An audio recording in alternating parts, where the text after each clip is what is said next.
Gelir de geçer babam, ağlama bu dertler elbet biter babam.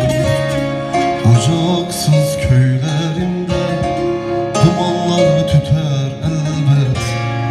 Ben yandım siz yanmayın Allah aşkına. Ağlama bu günler gelir de geçer babam. Ağlama bu dertler elbet biter babam. Ocaksız köylerinde dumanlar tüter elbet. Ben yandım siz yanmayın Allah aşkına.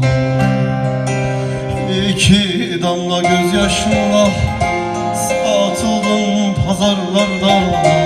Kırdılar yüreğimi, kırdılar azarlarda.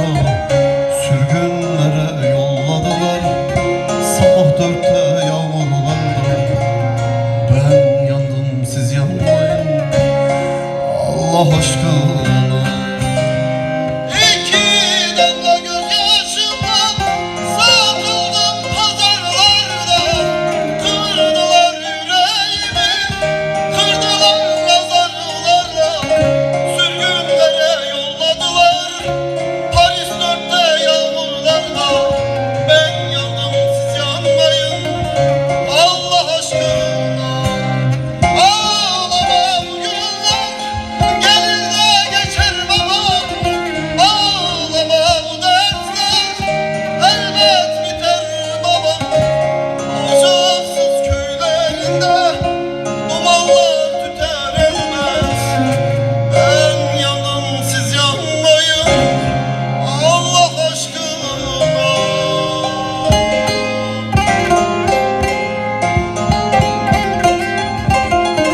Ağlama, ağlama bu günlerde gelir geçer babam.